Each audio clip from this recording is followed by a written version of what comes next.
Hey, this is Rustin Rose of Metalholic magazine back here with you on Metal Nation Radio. You just heard Nevermore, the first track off the brand new Symphony X album Underworld, coming out July 24th. And with us tonight, the man behind it all, Michael Romeo. How are you doing, brother? I'm doing good, man. How you doing? I am doing wonderful. It's great to talk to you. There's so much great stuff going on with Symphony X. It's good to talk about the record, man. You know, we've been kind of cooped up in the studio, working hard on it. So, yeah, doing the interviews. You guys are kind of the first ones to hear the record, and it's kind of good to get some feedback. Absolutely. I've had it in my Jeep all week long now, listening to it, getting a feel for it. And we're basically a month away from the release of the 9th studio album, and you're now this year starting your 3rd decade as a band. Congratulations on both of those. Well, don't remind me. It's been a long time, man. It's got to be surreal on some level. No, it's good, man. Looking back, yeah, a lot of work, but it's been cool, man. It's been a lot of good times. I've been driving around for the last couple of weeks listening to the album, and I've been hearing a lot of undercurrents and everything that's going on, and there's like this, I don't know, not industrial, but sort of mechanical feel to it in some places, definitely a lot of dramatic feel to it. Tell us about Underworld from your perspective. Well, I think maybe there is a little bit of a cinematic feel to some of the stuff. I mean, the last couple albums that we did, actually a lot of the records that we've done, you know, there's always a little bit of that going on, bringing in some of these orchestral elements, and a song like The Odyssey, which is this epic, very symphonic kind of thing. And, I mean, this record has bits and pieces of it, too. You know, there's a little bit of those kind of moments on the album where the band is playing and it has this kind of, I guess cinematic is a kind of a cool word. But as far as like the gist of the record, I mean, there was a couple things that we talked about early on, you know, before we even started writing, and we do that with every record, just kind of figure out what exactly it is we're going to do this time around, and we're talking about the music and the lyrical content and those kind of things. And this one, you know, no different. We were looking at, early on, Dante's Inferno came up, and Orpheus and the Underworld myth kind of thing was being tossed around, and there was cool things about both of those. They're very similar stories, but the thing I kind of thought was cool was with the Dante, the heavier songs, you know, they lend themselves well to that kind of thing. They're a little more darker, a little more aggressive, and if there is any kind of a symphonic element, you can have the choirs, you can have, you know, the dark strings, and you kind of have you can paint a cool picture. But on the other side of things was, especially with the Orpheus myth, you know, his wife dies and he's going to go to Hades to save her, and there's this whole big thing. And, you know, the idea of all those things was cool. We didn't want to tell a story or, you know, read lines out of a book or anything, but it was like trying to make the lyrics personal, and that had a little bit more of an emotional side to it. And we were talking about the music, we were talking about bringing back some of the things that we've done, you know, through the years, and you know, having the real heavy stuff, but also having some of the more soaring melodies on maybe a softer song with the acoustic. And we've done all these things in the past. But this time, definitely a conscious effort to incorporate all those things, and kind of using this idea of going to hell and back for someone with a lot of the lyrical content. So that's pretty much how it all came about. Right. I was going to say, it's definitely a heavier, Iconoclast was definitely a heavier album than Underworld, and there is that sort of shift to my ear of the more classic Symphony X sounds where you have both sides, the heavy and the more melodic and emotive stuff, like a track that you just released this week, Without You, and it sort of brings it all together as a complete piece. Yeah, there's like a little bit of everything. I think there's songs on this record that could have been on the last record, that could have been on Iconoclast, really heavy, aggressive. There's some that could be on our 3rd album, going way back, a little more progressive, a little more melodic. And, there's definitely a good variety of stuff, I think. Absolutely. Now, with every album, obviously, you're looking to do something new and create new things, but did you try anything particular new in the studio on this record you hadn't done before, whether it was a new technique, different guitar tones, using new equipment you haven't used before, anything like that? Nothing really crazy.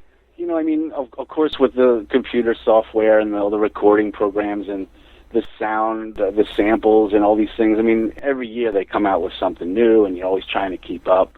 But there wasn't anything really out of the ordinary.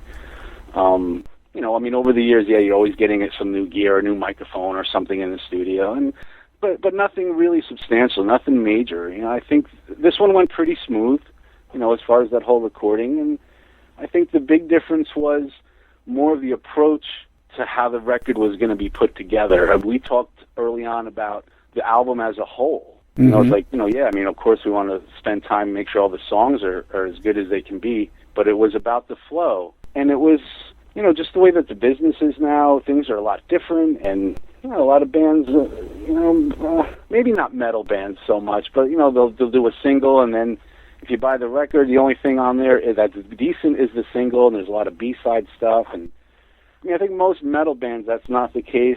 But in the industry, yeah, there's a lot of that. And I've seen a documentary not too long ago, or actually when we kind of started the writing, and it was some industry people and some big cat manager guys of bigger bands, and they were just saying how much it kind of sucks that there'll never be any more great records. There'll never be another Dark Side of the Moon, or there's not going to be another Rush Moving Pictures, because everybody just, can only listen to one single at a time, and then we're on to something else. And that kind of stuck in my head a little bit. It's like, okay, let's stay true to the record, the stuff that we grew up with, the great albums that we grew up with. So the big difference, I guess, about this record than the other ones was thinking about that, where each song was going to be going.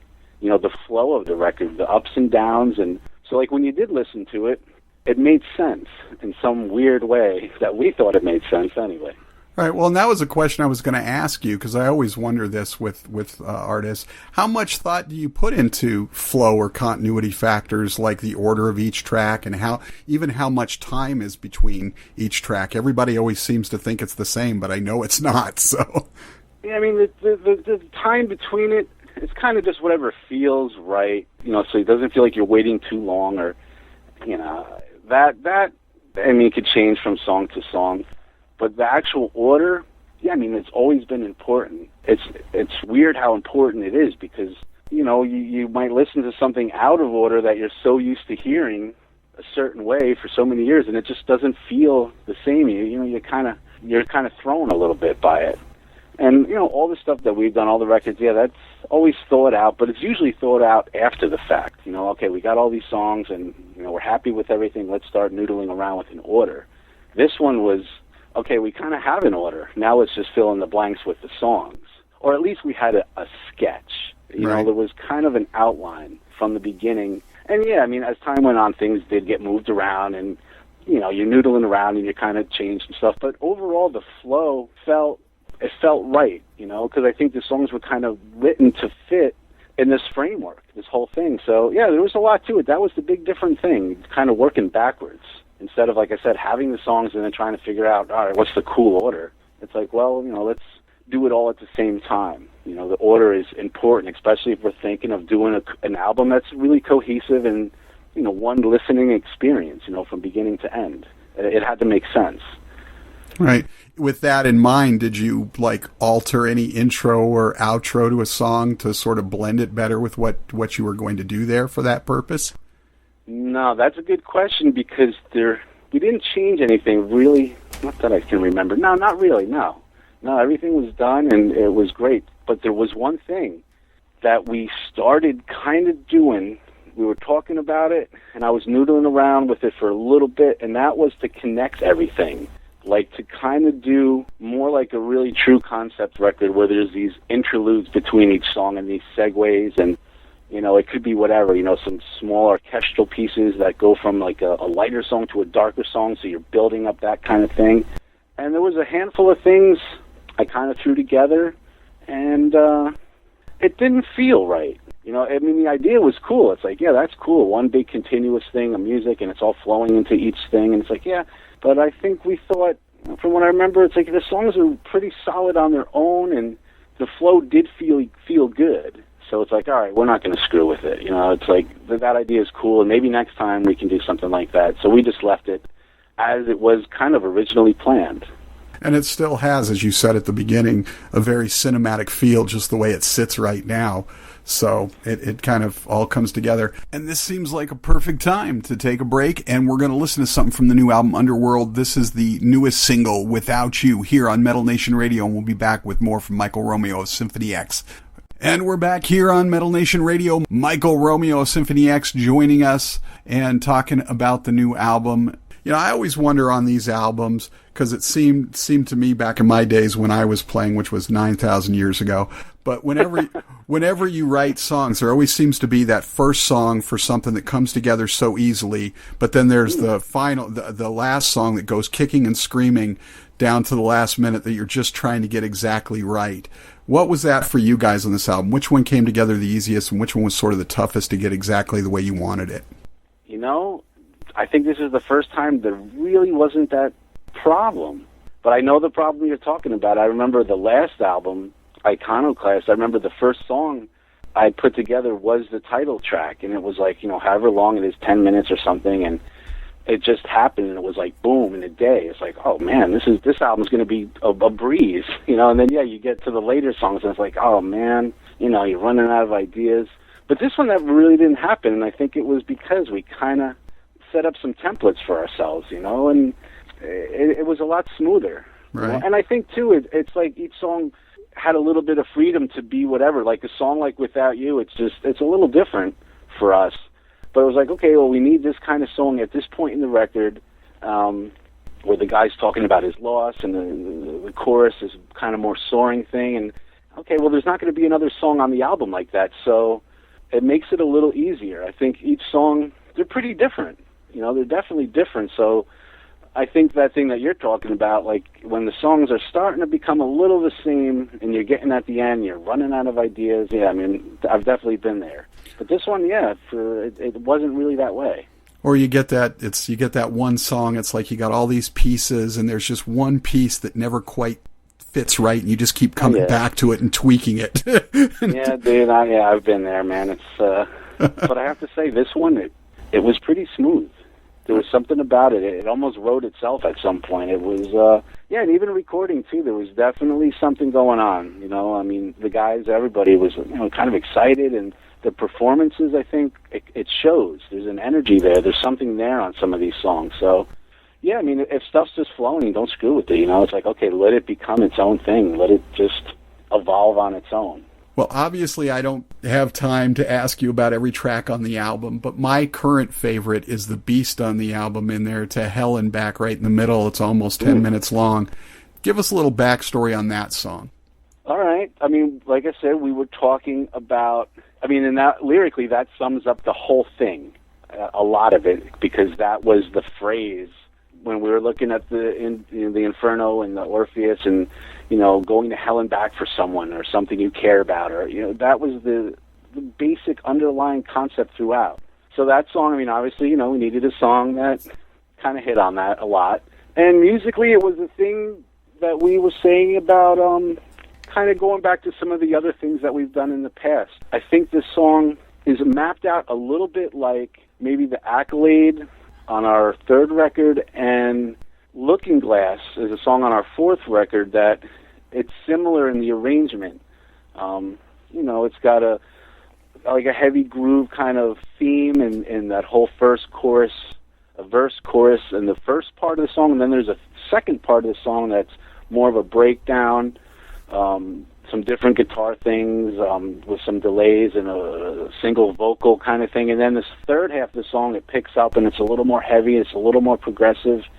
And it's similar to those songs that we've done, you know, years back. But, I mean, musically, it's a little different. It's a little fresher. I mean, we got some new ideas in there and there's new riffs. But, yeah, and that just came about from us saying, it's like, yeah, let's kind of look back at some of the other things and kind of plug some of these formulas into where we are now musically. So, I mean, it worked. I mean, I think, you know, a lot of the melodies on this record are strong, and I think that chorus is really strong. There's really kind of two choruses, and it also has that, you know, the middle part, it's, you know, kind of comes down, and then it kicks back up again. So, yeah, that's pretty much where that song came from. You know, just thinking about all those things and just plugging everything in. Nice. Well, thank you for taking the time to give us the backstory on that one. Last question about the album itself. I always wonder this from guitar players, especially I know you grew up on a lot of the same bands I did, Kiss, Judas Priest, Black Sabbath, and the like.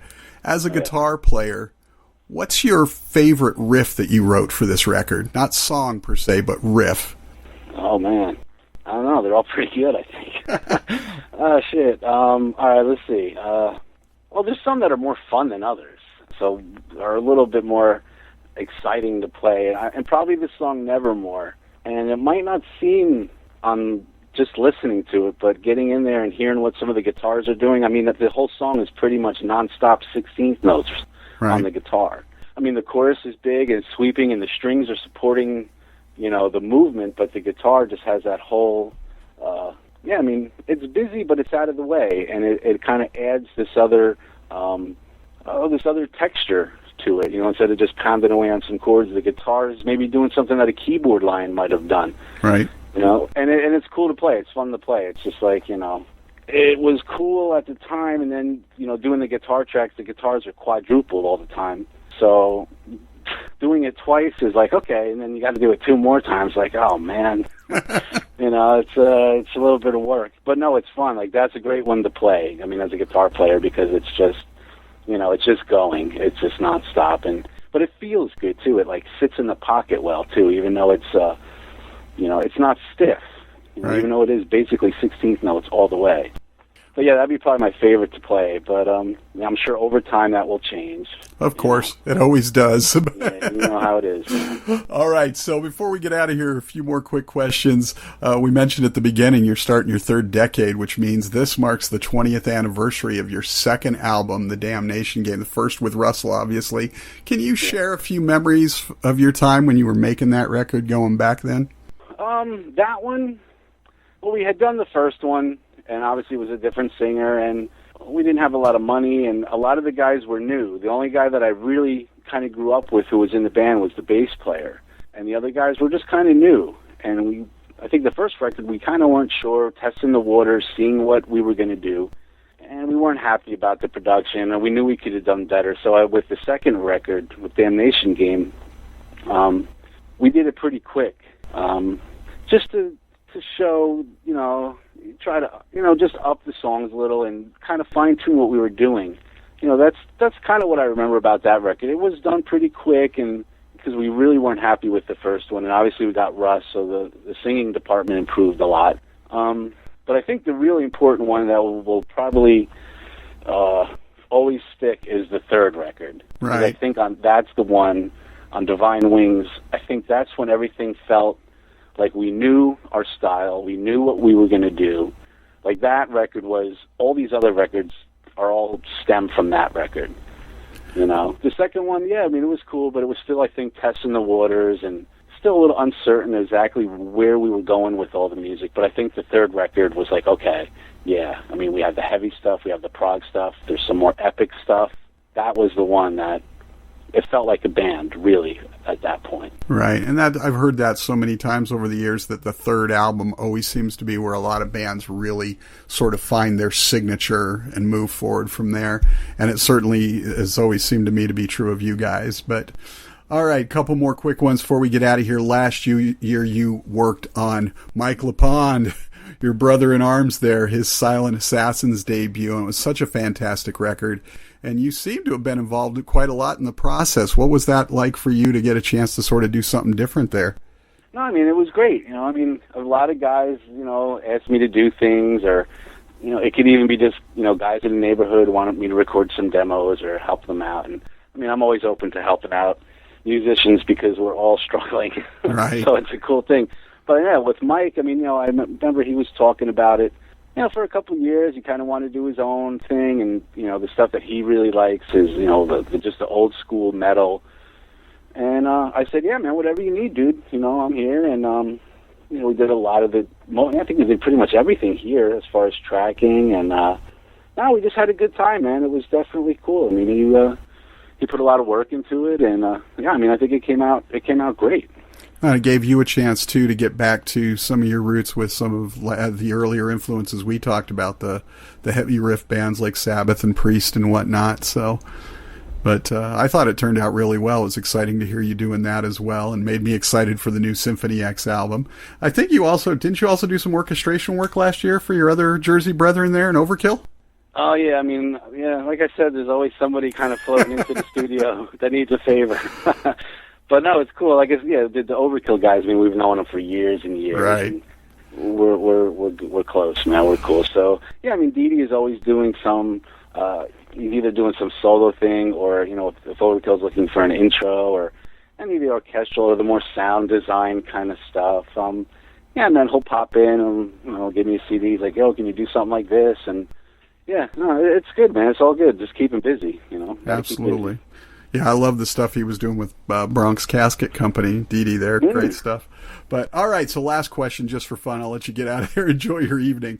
Besides your musical prowess, what other notable talents do you have, or what else are you really passionate about doing away from music? Away from music, that's hard. That's so much of your life, obviously, so... Yeah, it is. I mean, in the band is, but even musically, I mean, I'm a huge movie fan and a film score fan, and I spend a lot of time. I'm even working with some people now trying to get a little side gig doing that. Maybe possibly doing some films or video games, things like that, because I do. I genuinely like that stuff. I like listening to it, and some of it doesn't find its way into the band, like we were saying with some of these symphonic parts and these more cinematic thing. I think that's that word again, cinematic. Right. So, yeah, that's my other thing, definitely dissecting movies and the score and the soundtrack and that kind of thing. But that's still music, So do you have an all-time favorite movie soundtrack? Oh, that's a friggin' tough one, dude. That's really hard. Well, give us 2 or 3 of your favorites then. I mean, obviously all this Star Wars stuff, because John Williams is like, he's like my hero. Right, he's brilliant. Yeah, he is just unbelievable. And so really anything that he's done, and it could be any kind of movie, it's just so memorable. Even just Jaws, the friggin' 2 notes. Right. Unbelievable. Everybody knows the friggin' shark's coming, Oh, man, there's just so many great ones. God, that's hard to narrow it down, man. I mean, The Omen... Jerry Goldsmith from the original Omen, that's friggin' scary as hell, that soundtrack, But usually it's the stuff like the Lord of the Rings, the very big epic Star Wars, the superhero stuff, the big cinematic, rousing, soaring thing. I really like a lot of that stuff. 300, stuff like that. 300's great, yeah. I mean, with some guitar, it's a little more percussive. Yeah, even the Iron Man score, the first movie, had a lot of that, had some guitars in it. So, yeah, I mean, that's just like, it's just like metal. There's so many different avenues, There's so many different types of stuff. And, yeah, I mean, all that stuff's great, especially when you have that visual. Right. You have that film, and then you put music that's great to it. It's just like, oh, shit, it's perfect. Absolutely. Awesome, Michael. Thank you so much for taking the time. The new album, Underworld, is fantastic. Comes out July 24th, Nuclear Blast. Looking forward to seeing you guys out on tour. And just keep doing what you're doing, man. We're looking forward to the next decade. All right, man. Thanks a lot, dude. We'll see you soon. Take care.